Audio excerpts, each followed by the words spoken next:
Record this, Rick. All right, Okay. cool. No problem. Okay, Rick, introduce yourself to my class, please. Okay.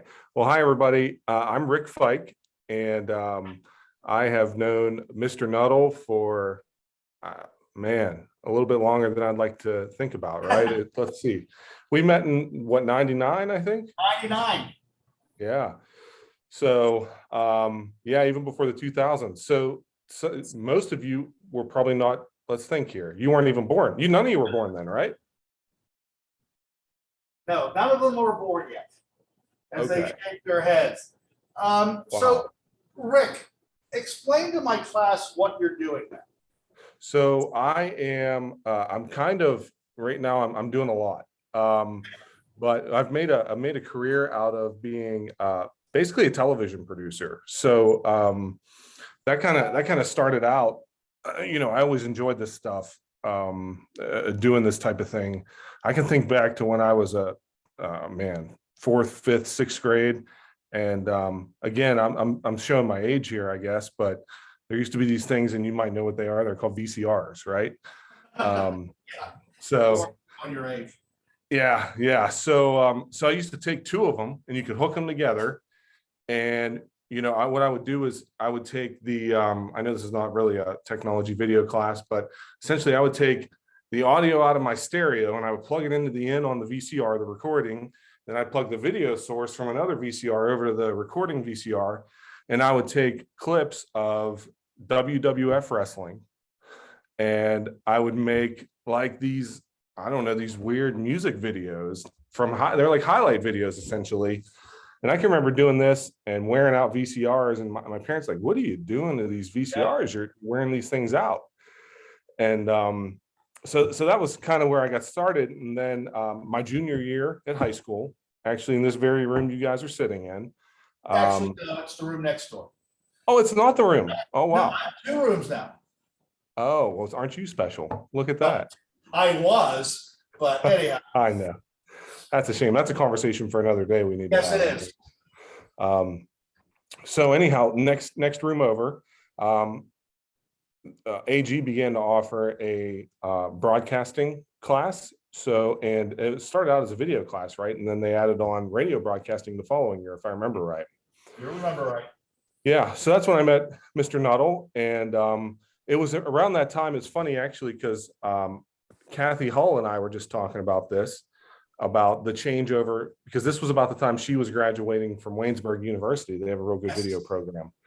And she was saying it was the time when analog was turning to digital. And I said, I can remember us getting that nonlinear editing video system in my senior year. We were a step ahead of everybody else. Now, the one thing Rick talks about is the way he would edit from VCR. We call that the 2-finger edit. One to play, one to press play and record. That's a 2-finger edit. And I don't know, unfortunately, you'll never see how that works. But so you were in my class. How did you get into TV producing? So I never wanted to move away from the area. Okay. I really like the area. So that was a bittersweet thing, because, if you believe what everybody tells you, they would have convinced me that, well, you got to move to LA, or you have to move to a bigger city to have a career out of this. And I just wasn't entirely, I didn't want to move. I will just say that. Okay. So right out of school, and now, this is not typical. I'm the exception of the rule here. But I really found a lot of favor and met a lot of good people on my journey. But through some of the foundational stuff that Mr. Nuttall taught me, and a lot of stuff, I just kind of continued honing that craft on my own. And it was a time where that technology became cheaper and easier to get. So I was able to, during that time, kind of just do my own side type video stuff, while at the same time, right after high school, I actually didn't go, not a lot of people know this, I didn't go to college.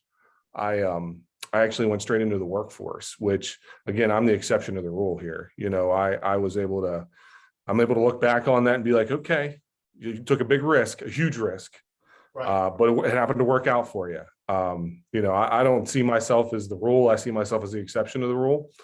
But really, I just kind of went in and I did some jobs I didn't like, guys. I went into retail. I did a lot of retail work.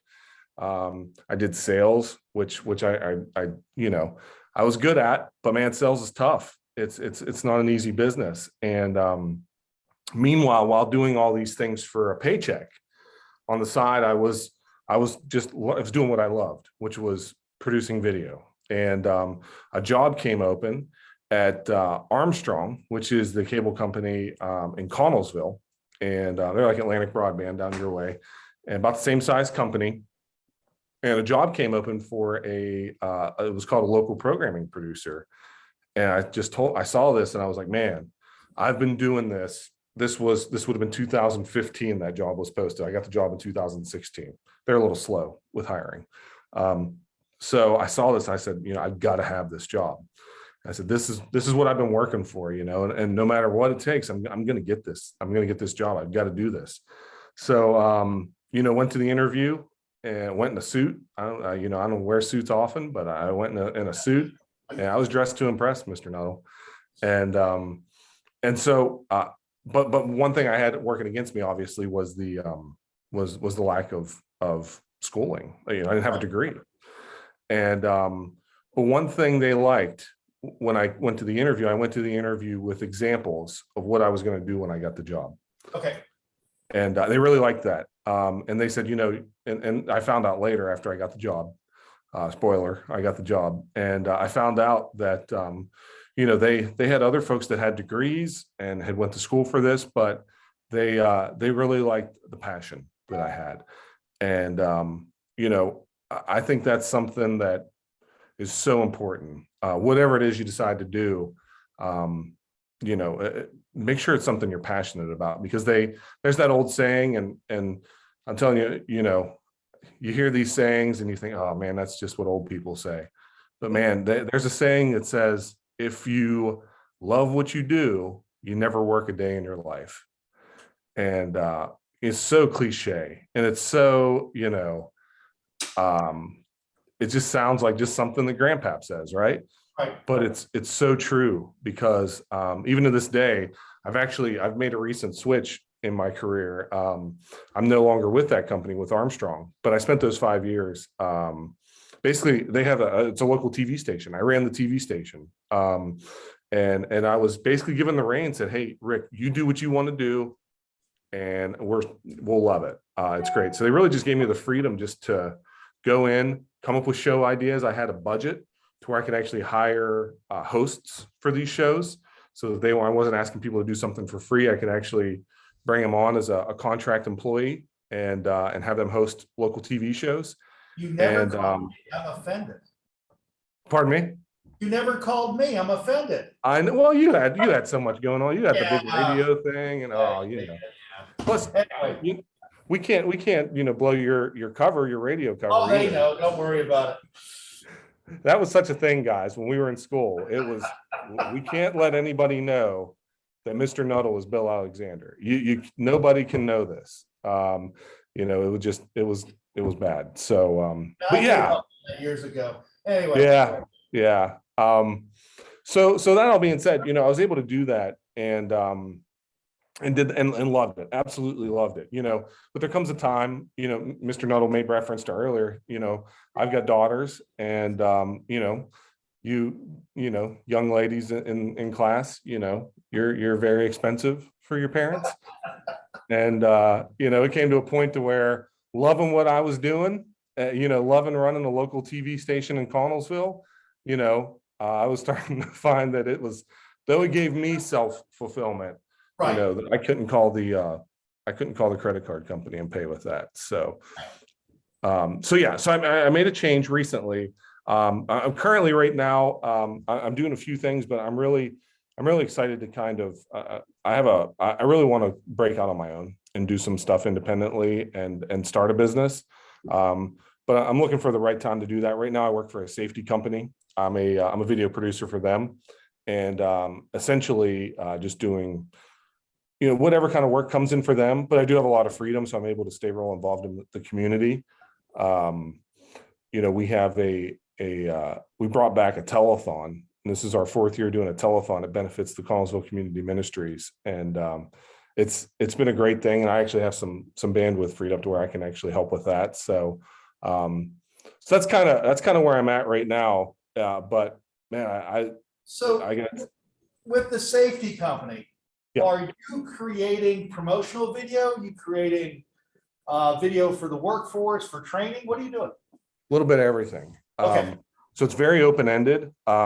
They have some internal clients that I take on, and basically it's a family company. It's a smaller company. It's called Protect All Solutions, and they've got several sister companies. So there's a lot of internal needs internally, but then there's also some external stuff. There's been some training stuff that's come along. There's been rebranding, marketing stuff for certain businesses that I've tackled, and they've kind of wanted me to kind of just spread out and take my approach of wanting to be an entrepreneur and do this independently to kind of generate business for them. And so we've been exploring that a little bit, but really it's an open-ended position. I actually did some side work for them while I was working for Armstrong. I did some freelance stuff and just made the move over to them full time. And it's an open slate right now. So what's your schedule like with them? So I'm a normal 9 to 5, 40-hour week employee. But there's times where I flex some time. There's times where I'm out in the field doing things.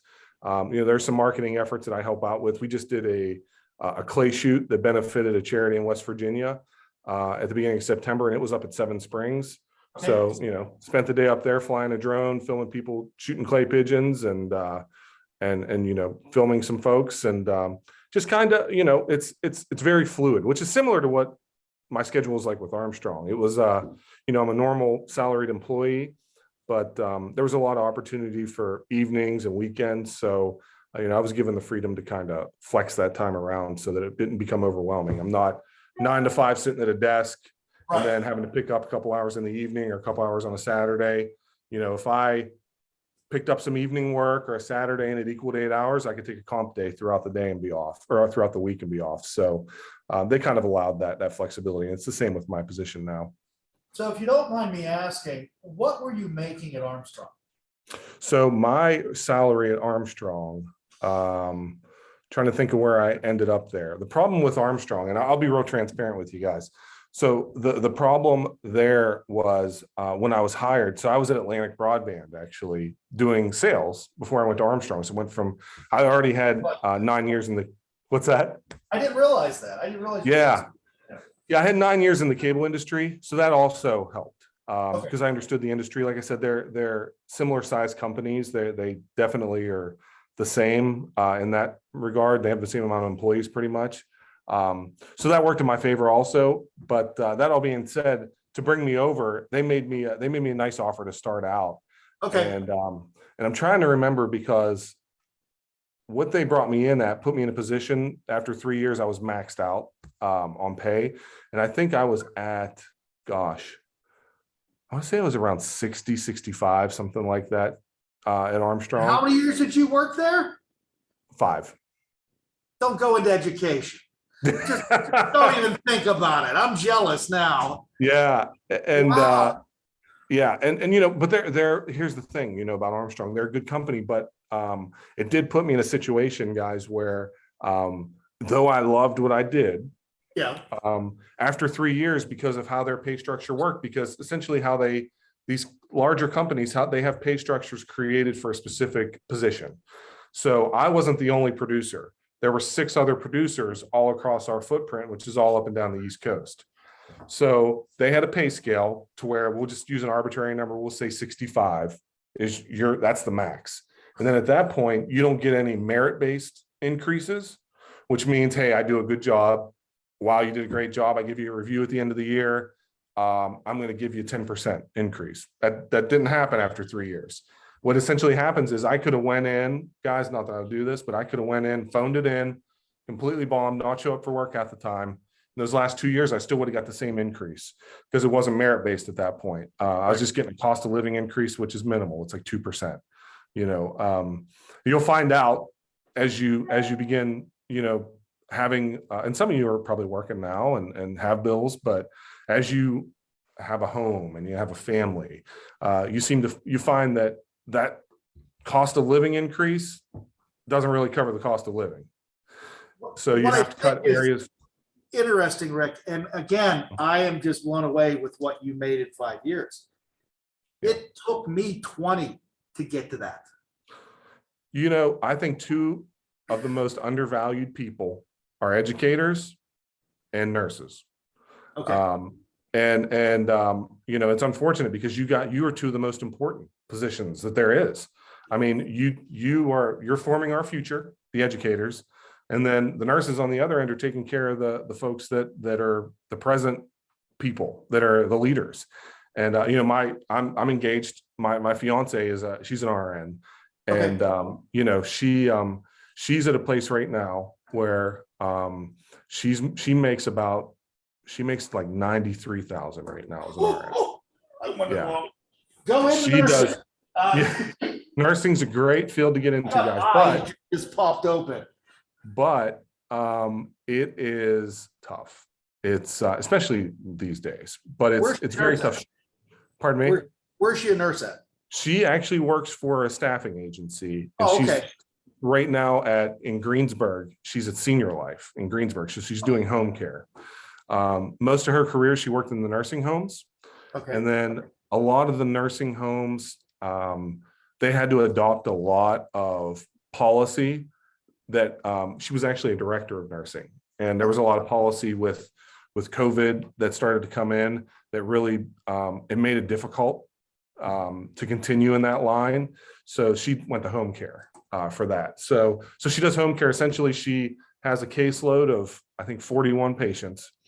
And if there's a problem and they call in, she goes and sees them, or she routinely goes and just checks on them. But they're supposed to be nursing home appropriate folks, but they still are at home. So she's that type of nurse. But she does really well. It wasn't always like that. It takes a while, and she's had years and years in school to become an RN. So you can be an LPN, or, you can be a nurse practitioner or an RN, so she's worked her way up and invested a lot in herself in schooling to get to that point. Again, I go back to the fact that, I would never, I have 2 daughters and I have a stepdaughter. So I have 3 daughters, and I would, if they told me, hey, I'm not going to college, I would want them to think long and hard about that. Okay. For me, at that point in life, because here's what happened, guys. I graduated high school, and Mr. Nuttall knew me then. I'm a different person than I was then. I didn't know what I wanted to do. I wasn't driven. And I look at some of you young folks who are driven, and you're so intelligent, and you're leading your classes, and you can speak well, and you know how to interact with adults. And I think, man, I couldn't do that when I was that age. You know what I mean? I was just getting by. And so that being said, I didn't know what I wanted to do. And I thought, okay, I can go to college. I can rack up a lot of debt. I can rack up a lot of debt for my parents even. Or my thought was, I'm going to figure this out, but I'm just going to start working. Okay. And then I'll figure it out. And as I worked, I just had this hunger. I made this silly movie in 2015, 2000. That's on you started and on it. Yeah, with Mark. Okay. That would have been we about started on it. Yeah, and Mark and I were in Mr. Nuttall's class together, and I did this. I love this. I love video stuff. We did this movie, and Brownsville showed it at the drive-in, and it was cool. It was fun. I'm like, man, I wish I was getting paid to do this stuff, but I wasn't. So it was neat to be able to enter into that. But again, I don't want you to come away with today, hey, the guy Mr. Nuttall had, he didn't go to college. I think that's an individual decision for each person, and it just happened to be the right one for me. And I got to tell you, it's nice not having student loan debt, but at the same time, there's definitely value in that. It all depends on the field you want to get into. I was in the right place at the right time, and the most important thing is I found what I loved. So I have one in here that wants to be a digital editor, because she's basically, the story you told me is the same one she told me the other day, except using a little bit more modern technology than what you. Yeah. So what type of software are you using? What do you prefer to use? What's your name? You want to be the video editor?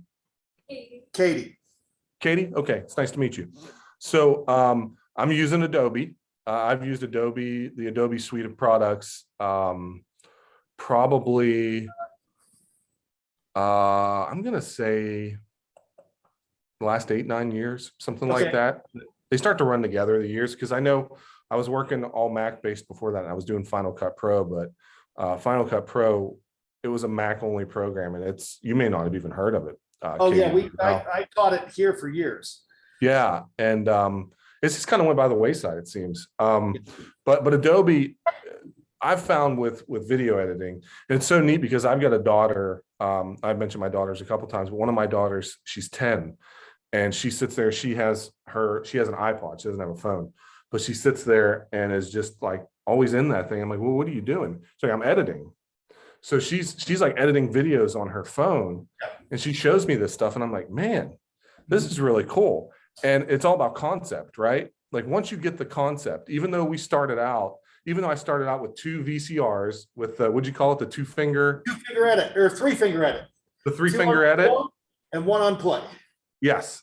It's a concept, right? So when you pick up that concept and you grasp that concept, it translates to whatever the platform is. So, Katie, I think technology's due for a huge, it's going to shoot through the roof here real soon. We're like due for something big, I feel like. And what's neat is, since you've got that, I'm sure you've already edited stuff. You've probably put stuff together. You've created stuff on your computer, on your phone, whatever the case may be. Even if you're not using something like Adobe, like what I'm using, Adobe Premiere, for the editing, it's those concepts are translatable, right? So, if you do it here, you'll understand and you'll pick up Adobe real quick. I don't know what you use, if anything, for editing right now. Now, when you talk about it, and I know you're very passionate about what you do, and I know for years, we never knew. I mean, when I went to school in the 1980s to get my degree in communications, radio and TV, we only knew about video that when we did video, it was television. That was it. Mm-hmm. You didn't have these other opportunities. Now, with all these streaming sites, YouTube, Vimeo, all this stuff, the world has exploded, especially because of COVID. Yeah. Would you recommend someone like Katie going into this line of work? Yes. I would. If you would ask 20 years ago, would I recommend it? It was much harder to get into. Now you can literally, and you all know this, you have a platform now where you can create a video on TikTok, and it doesn't matter what it is. It just, for whatever reason, will go viral, and boom, you're out there. You've got an audience. You've got a built-in audience. Like when I made that movie that I was telling you about, and they showed it at the drive-in, I mean, we had, I think one night, the big night, there was I don't know, there was 75 people or something there. I thought, wow, this is a big deal. And that was only 6-7 years ago, right? Right. But now you have a built-in audience everywhere because everybody's got their phones. And so I would say, number one, I would have killed to have an audience to see my stuff, number one, because that was just the best feeling in the world when I started producing stuff for a church that I used to go to. And man, was that just a blast, because I have an audience, so I would say you've already got a leg up because you got an audience, Katie, because you can just create any kind of content and put it out there practically anywhere. Would I recommend you go into the field? Absolutely. Because even though I worked for a TV station and I produced TV, everything I produced, we put out in every platform. So it was on YouTube. It was on Facebook. It wasn't a thing where it was just, you have to be able to catch it on TV. It's like appointment television. You can watch it at any time on any of those platforms. So I think now there's more of a need for content than there's ever been, because there's constantly a consumer looking for content to consume. So I would 100% encourage you in that.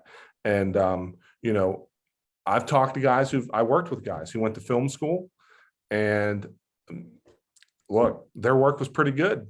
but I've had many others say, man, so-and-so went to film school, but I like the style of your stuff. I like how your stuff looks better. And I would say if it's something you want to do and it's something you're passionate about and you enjoy, do it. And you may not need to go the conventional route. You may you may want to go the conventional route. It's really going to be something that you figure out on your own. So, okay. So my question is, where's the movie at now? So I have it. It's actually, it was out on YouTube, but here's the deal with the movie. So we weren't like trying to make any money. So it's full of all kinds of copywritten songs and stuff like that. So as soon as it's up, it's back down that quick. So it exists somewhere, I'm sure. I know I have hard copies of it. So if you've never seen it, I'll have to get you one. Give us an excuse to get lunch sometime. Well, you were here when Darren made Guilt, and Yeah. I made sure that all the music was not copyrighted. I know. I must not have been paying attention that day in class. Well, that was quite a few days. Guilt is a classic. Yeah, I love that it still has a place in history, and that's thanks to you. You know what I mean? Like it's I'm sure it's still made the air a couple times. It has, and I think that's really, really cool. Do me a favor. Sure. Get a copy of it to me or to my wife. Yep. I will give it to Harry Metz, who hosts our Fright Night Friday program. Yeah. Let him air it. Now, we understand Atlantic Broadband is actually paying royalty fees for music. So Yes. we can air it for you, and maybe we can start drumming up an audience again. That's wonderful. Yeah, that's great. I know Harry actually. Oh, do you really? Yeah. So he's actually he was a huge help. The first year we did the telethon, he actually he followed the mayor of Connellsville around to all the bars. The mayor was going, well, yeah, that sounds funny. The mayor was going around, they were doing watch parties at the bars, and they would collect funds. I mean, who better to give money than people at the bar, right? Yeah. Have a couple drinks, throw some money in for the community ministries. But he went around and filmed all those for us, and Harry is the one of the nicest people. Yes. Such a good person. But yeah, I'll do that. I'll definitely do that. Please do, because I would love to see it again. Yeah. The other thing, and this has nothing to do with you guys. Do you want to help a community television station stay alive? Yeah. I've actually been talking to your wife about that. So Because we've got we're meeting next week. Actually, we set up a meeting with Scott Dunn and Mark Rayfield. So we're going to talk and just see what we can do and what there's funding for and what what the possibilities might be. Yeah, because I'm getting old and I can't keep up with it anymore. And Hey, plus, you were always you were meant to be talent, is what it is. You know what I mean? Talent. But my radio stuff is where everything's focused right now. That's But great. no, I again, and I'll tell these guys, I'd love to work with you again, Rick. Oh, same. Likewise. I'd love to work for you too, because the last time you and I were together, where we met up, was it at the State Theater? Yeah, it was. It was for I think the church tour thingy, the show. Yeah, and I would love to know whatever happened to that, because there's really no footage left of it. Is that right? Yeah, they only got 2 programs produced. You don't even have those. No. For some reason, I was thinking I had it because I went back and watched it because I didn't live in Atlantic Broad. I lived in Connellsville and I saw it. They may have gotten it to you, but there was only 2 programs that were actually created out of all that footage. Yeah. It's called There's, Mission Field Fayette. Yeah, yes, that's right. That's what it was. Dave Slusarek hosted it, right? Yeah. A Father Day. I know. Anytime now, right? Real soon. Yeah. I really liked what you guys did, and I think you were involved in the Going Live show. I thought Yes, that was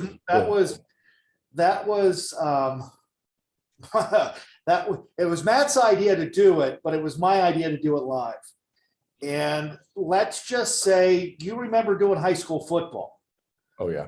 Trying to get an audience in a room together, trying to get a band set up, trying to do everything, and still people not showing up until 5 minutes before. It was fun. I threw one band out 5 minutes before we aired because they were trying to dictate everything they did. And there Yeah, are. and that doesn't fly. That doesn't fly with me either. You know, I've because I had this idea for this telethon, I'm kind of like I've become like the go-to man for it.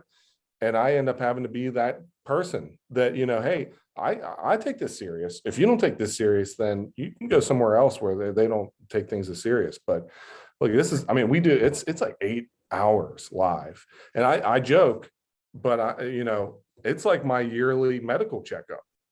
If I make it through that 8 hours and don't kill over, Well, I'm good for another year. you would have been at Atlantic Broadband when we did the Heart Telethon. Yeah. When I actually hosted that one year. And that was one of the most unique effort I've ever been a part of, because we were running in and out trying to get people on. We had live acts and doing this stuff. What year would that have been? It would have been 2000. What year did you graduate? 2001. Actually, you wouldn't have been, because it would have been that year. No Because kidding. yeah, That had something to do with the mall? Was it at the mall? we did some stuff at the mall, but that wasn't. We did it at the old Eddie's Fruit Basket in town, where they had Okay. the studios. I would love to do a live TV program again. It's just being able to do it, because the equipment we were using has become so antiquated now that we need to rebuy it. And I'm sorry to say that I'm not technologically advanced when it comes to it. So we would have to rebuild from the bottom up, but I've been told there's money to do that. So I'm keeping my fingers crossed. So well, listen, you know, when it comes to the telethon that we do, it's in March. If you want to be involved, I mean, even just from your brain, you know what I mean, of that, I would absolutely love to have you. Are you looking for students to volunteer? Yes, we'll take any type of volunteers. Yep. Pre-K? Yeah. Okay, I got one for you. All right, cool. Yeah, we do need some camera operators. We're moving it from, because I don't work for Armstrong anymore. You know, that was a big driver that we were using their equipment and stuff, and they've been a little non-committal with that type of thing. So the community ministry who it benefits, I actually serve on that board right now, and the board approved us to buy like 10 grand worth of equipment. Oh wow! So we're going to put it on the air, like whether or not Armstrong's on board, we just couldn't wait on them. So we're putting it on the air regardless. So we're doing it self-sufficient. Are you putting it on Armstrong? Where are you putting it then? It'll be on Armstrong. So they did in the meantime commit to letting us use the neighborhood channel, which I used to manage. Okay. But also one of our anchors and one of the board members is the director of IT at Connellsville School District. So they have a school district channel. So we were on regardless because of that. And then I was speaking with your wife and you a little bit about the possibility of trying to get you a feed, because we put basically just a YouTube feed out and trying to feed that. Yeah, I would, if we could figure out how to do it. Now, when you programmed for your channel, what software were you using? We were using, it was by Telview. It was called the Hypercaster. It was all cloud-based. We got that about 2 years in. The first 2 years I used Nexus. It was called a Nexus. I can't think of the name of the parent company, but the product was a Nexus. Did you like it? I liked our second one, the cloud-based one, better, the Hypercaster, because it works similar to how I believe Fayette TV works with there's a continuity stream, which essentially we're using on the air is what we're using, which is a Mac-based program. There was always two side-by-side streams happening. There's your continuity, which is your ads or your billboards, and then there was your programming feed over here. So when I would produce programming, it would rarely meet a half hour on the nose or an hour, or, you know, on top or bottom of the hour. So if it would be 16 minutes or something, it would cut and go back over to the ad feed until the next show came on. So is it a PC-based program? Either. So it's because it's cloud-based, it's all through a browser. So, okay. So how is it getting into the head end? I'm sorry, guys, I'm curious. No, there's an actual physical piece of equipment at the head end, which was essentially. Pardon? What are you using? Because we use something through Black Magic that takes it. I don't know what they were using. Black Magic's really good. Good stuff. Cheaper. Because what I'm thinking is I'm not a big fan of on the air, and I would love to switch next week at your meeting, because it sounds like the program you were using gives you more capability than what we had. That you need to mention that to them. The other thing is, on your, when you were running your, I call it a bulletin board feed, were you able to put music underneath it? Yeah, we Were did. you able to We pull it actually, from a local station or whatever it is, or do you have to put your own music in? so Armstrong licensed Music Choice Okay, to go under that. So we could stream basically any of the Music Choice channels. We had that, a contract with them somehow that allowed us to use that now, how for did the the background. program, how did the program access it? I think it was honestly, I think it's a physical connection at the head end from probably a converter box, to be honest with you. Because So a set-top box with an audio in to that TelView receiver. And then it goes out over the fiber. I just went way over their heads. So, Rick, thank you very much. I really appreciate it was my pleasure. I hope you that. guys got something out of that. If not, it was just good to see you and good to see If everybody. Katie has any questions, can I have her get in touch with you? Oh yeah, please do. Yeah.